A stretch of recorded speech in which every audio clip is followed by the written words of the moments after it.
আসসালামু আলাইকুম ওয়া রাহমাতুল্লাহি ওয়া বারাকাতুহু। আলহামদুলিল্লাহি রাব্বিল আলামিন ওয়া সলাতু ওয়া সালামু আলা নবিয়িনা মুহাম্মদ ওয়া আলা আলিহি ওয়া সাহবিহি আজমাইন ওয়া তাবিঈনা লাহুম বিইহসানিন ইলা ইয়াউমিদ্দিন, আম্মা বা'দ। সম্মানিত সুধী, আজকে আপনাদের নিকটে একটি বিষয় শেয়ার করতে চাচ্ছি। বিষয়টি হলো একেবারে সমসাময়িক এবং সিজনাল বিষয় এবং আমাদের গুরুত্বপূর্ণ ইবাদত সিয়ামের সাথে জড়িত। আমরা সবাই জানি সিয়াম ভঙ্গের কারণের ভিতর রয়েছে স্বামী স্ত্রী মিলিত হওয়া, অর্থাৎ স্বামীর পুরুষাঙ্গের অগ্রভাগ প্রবেশ করলেই সিয়াম ভেঙে যাবে, বীর্যপাত হোক বা না হোক। অনুভাবে সিয়াম ভেঙে যায় ইচ্ছাকৃতভাবে পানাহার করলে, কিন্তু অনিচ্ছাকৃতভাবে ভুল কর্মে যদি কেউ পানাহার করে ফেলে তাহলে সে কারণে রোজা ভাঙবে না। এ মর্মে বহু দলিল রয়েছে, বুখারী মুসলিম সহ বিভিন্ন হাদিস গ্রন্থে পাওয়া যায়। অনুভাবে আরেকটি কারণ রোজা ভঙ্গের, সেটি হলো ইচ্ছাকৃতভাবে বমি করলে। সুনান আবু দাউদের হাদিসে রয়েছে, যে ব্যক্তি ইচ্ছাকৃতভাবে বমি করবে তাকে রোজা আদায় করা লাগবে, কাজা আদায় করা লাগবে। আর যার এমনিতেই বমি হয়ে গেছে তার কোনো কাজা লাগবে না। তো এই জাতীয় কারণগুলি দলিল সুন্নাহ সম্মত, এগুলিতে কোনো আপত্তি নেই। অন্যভাবে মহিলাদের মাসিক স্রাব গেলে সিয়াম পালন করা লাগবে না, এর মাধ্যমে সিয়াম ভেঙে যায়।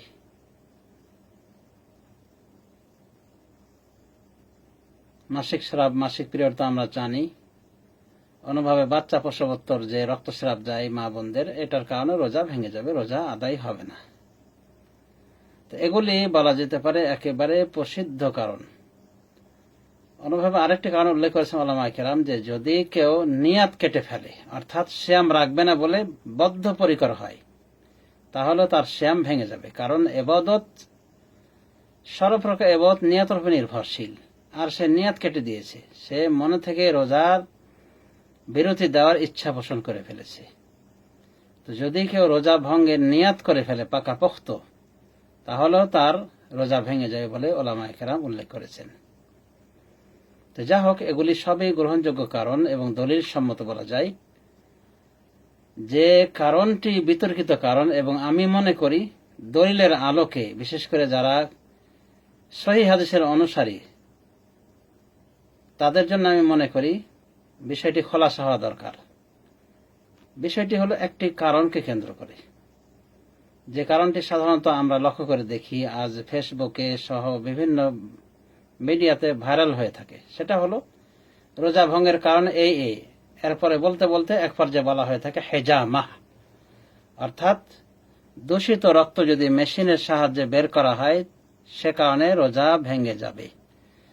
তো এই হেজামার কারণে, অর্থাৎ দূষিত রক্ত বের করার কারণে রোজা ভাঙবে কিনা, এই বিষয়টি আমি মনে করি আলোচনা সাপেক্ষ।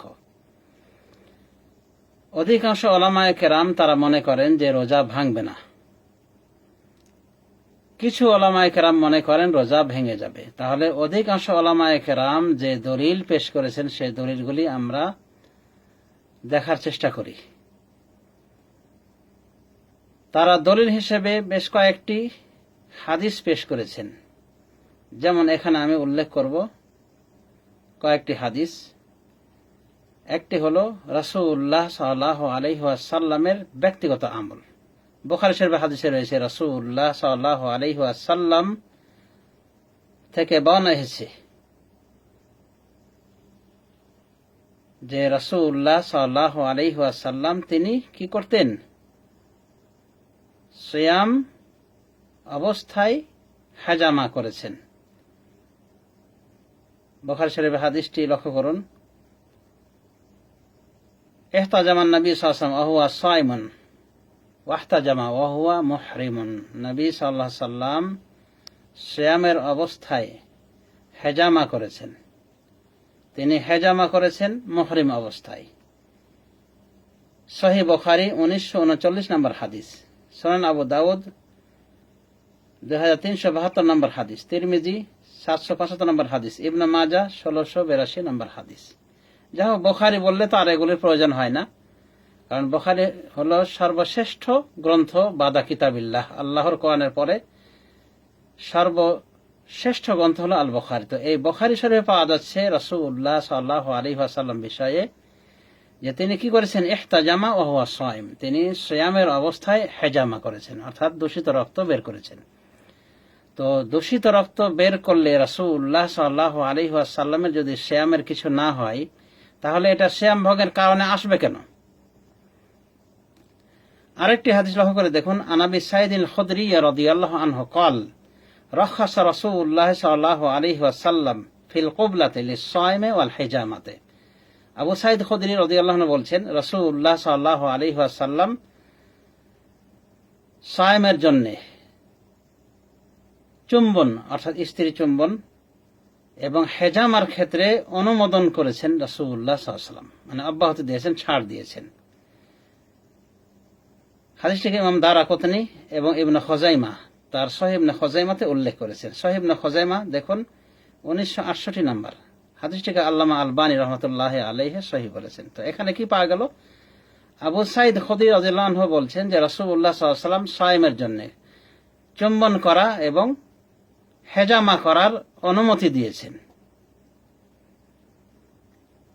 তো এখানে হেজামার অনুমোদন পাওয়া গেল, আর অনুমোদন সাধারণত এসে থাকে নিষেধাজ্ঞার পরে, তাহলে কোনো এক সময় নিষেধ ছিল, পরে অনুমোদন করা হয়েছে।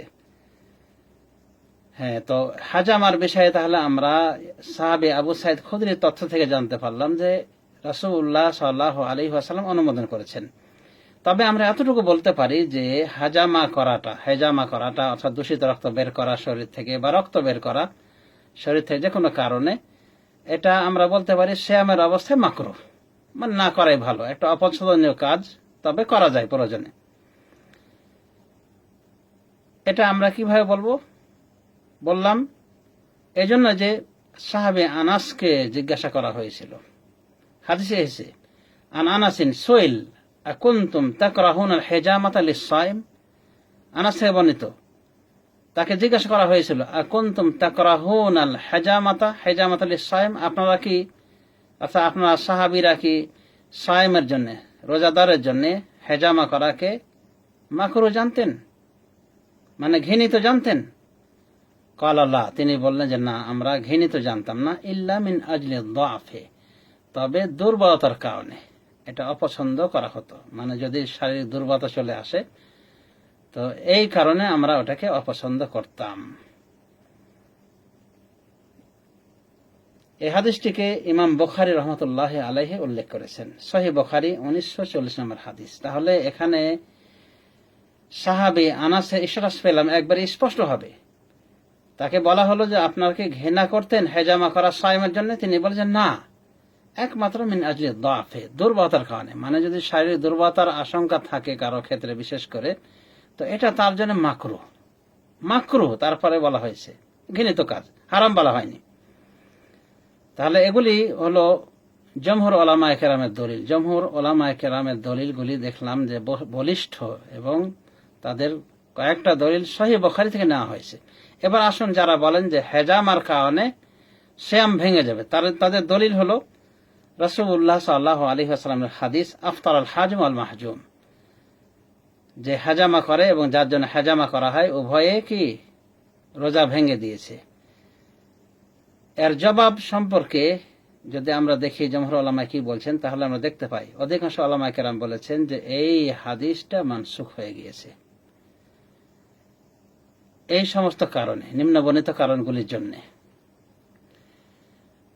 এক নম্বর কারণ দারাকুতনি, দারাকুতনি মা রাহু দারাকুতনি ও বিইসনাদিন রিজালহু সিকাতুন আন আনাস রাদিয়াল্লাহু আনহু, ওই হাদিসের কারণ যা দারাকুতনি তার সনদ সহ উল্লেখ করেছেন যে সনদের রিজাল রাবিগণ সকলে কি নির্ভরযোগ্য, বিশ্বস্ত, আনাস থেকে বর্ণনা করেছেন দারাকুতনি। তিনি বলেন, আউয়ালমা কুরিহাতিল হিজামা লিসাইম, প্রথমত হেজামা সাইমের জন্য মাকরুহ জানা হয়েছিল এজন্য যে আন্না জাফর ইবনে আবি তালেব ইহতাজামা হুয়া সাইম, যে জাফর বিন আবি তালেব তিনি ইহতাজামা করেছিলেন, মানে হেজামা করেছিলেন, অর্থাৎ দূষিত রক্ত বের করেছিলেন সিয়ামের অবস্থায়। ফামাররা বিহিন নবী সাল্লাল্লাহু আলাইহি ওয়াসাল্লাম, তখন তার দিক দিয়ে, তার পাশ দিয়ে অতিক্রম করলেন রাসূলুল্লাহ সাল্লাল্লাহু আলাইহি ওয়াসাল্লাম।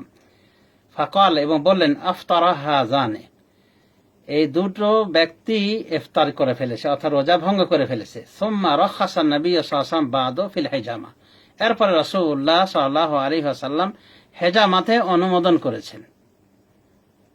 তাহলে আনাসের স্ট্যাটাস থেকে আমরা বুঝতে পারলাম স্পষ্টভাবে যে এই বিধানটা ছিল আগের, অর্থাৎ জাফর বিন আবি তালেবকে দেখে এটা বলেছিলেন, তিনি হেজামা করেছিলেন, তো তাকে দেখে তিনি বলেছিলেন, তাকে এবং তার যে হেজামা করেছেন তাকে উভয়কে লক্ষ্য করে বলেছিলেন, আফতারা হাযানে, এরা দুজনে কি সিয়াম ভঙ্গ করে দিয়েছে।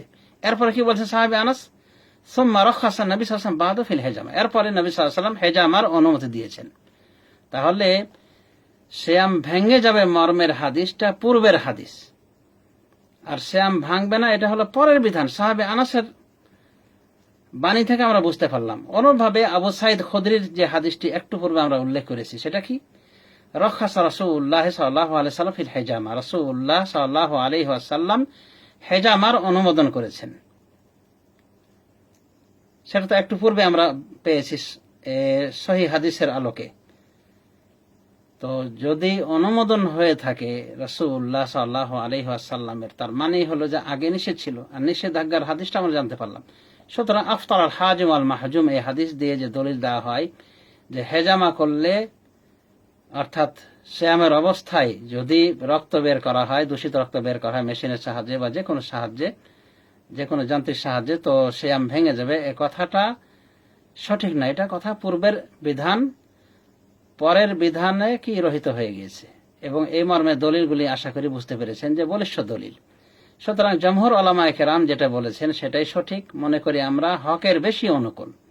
অতএব দৃঢ়তার সাথে এটা প্রচার করা যে সিয়ামের কারণে, হেজামার কারণে, দূষিত রক্ত বের করার কারণে ওই সিয়াম ভেঙে যাবে, কথাটা আশা করি আমরা সহিহ আকীদার লোকেরা বেশি ভ্যালু দিব না, বেশি গুরুত্ব দিব না। কারণ আমাদের নিকটে সহিহ হাদিসটাই হলো সবথেকে কি বড় সম্পদ। আর সহিহ হাদিসে পাওয়া যাচ্ছে যে রাসূলুল্লাহ সাল্লাল্লাহু আলাইহি ওয়াসাল্লাম নিজে হেজামা করেছেন, যেমন আপনারা দেখতে পারেন সহিহ বুখারীর বর্ণনায়। আবার লক্ষ্য করে দেখুন হাদিসটি, রাসূলুল্লাহ সাল্লাল্লাহু আলাইহি ওয়াসাল্লাম তিনি কি করেছেন, ইহতাজামা ওয়া হুয়া সাইম, তিনি সিয়ামের অবস্থায় হেজামা করেছেন। ওয়াহতাজামা ওয়া হুয়া মুহরিম, তিনি হেজামা করেছেন ইহরামের অবস্থায়। সহিহ বুখারী 1939 নম্বর হাদিস। অনুভাবে আবু সাঈদ খুদরির হাদিসটা আমরা, না সাহাবী আনাসের হাদিসটা আমরা বুঝতে পারলাম, ইতিপূর্বে উল্লেখ করেছি। তাকে বলা হয়েছিল যে আপনারা কি হেজামা মাকরুহ জানতেন? উনি কি বলছেন, না আমরা জানতাম না, ইল্লা মিন আজলি যাফে, একমাত্র দুর্বলতার কারণে, ওটা আমরা অপছন্দ করতাম। তো সহিহ বুখারী 1940 নম্বর হাদিস, তো এটাও তো সহিহ বুখারী হাদিস। তাহলে আনাস বলছেন যে আমরা মাকরুহ জানতাম না হেজামা করাটাকে সাইমের জন্য, একমাত্র দুর্বলতার কারণে। তার মানে দুর্বলতা থাকলে এটা মাকরুহ বিষয়, না থাকলে সমস্যা নাই। তো এতগুলি সহিহ হাদিস, সহিহ দলিল থাকতে, এবং হেজামার করলে রোজা ভেঙে যাবে, বা হেজামাকারী, হেজামা করানো ব্যক্তি রোজা ভেঙে দিয়েছে, মর্মের হাদিসটি পূর্বের হাদিস হওয়ার বিষয়ে দলিল পাওয়ার পরও আমরা যদি এটাই বারবার প্রচার করি, সহিহ আকীদার লোক হওয়ার পরও, যে হেজামা করলে সিয়াম ভেঙে যাবে, তাহলে বলা যেতে পারে যে এটা আমাদের জন্য, অন্তত সহিহ আকীদার যারা, আমাদের জন্য ঠিক নয়। এটা হয়তো কোন একটা মাযহাবী দৃষ্টিকোণকে বেশি প্রাধান্য দেওয়া হলো, তো এটা সঠিক নয় আমি মনে করি। সঠিক বলবো না, একেবারে হয়তো কেউ কষ্ট পেতে পারেন, তবে আমি বলবো যে দলিলের বেশি অনুকূল হলো যে হেজামা করার কারণে কারো সিয়াম ভঙ্গ হবে না।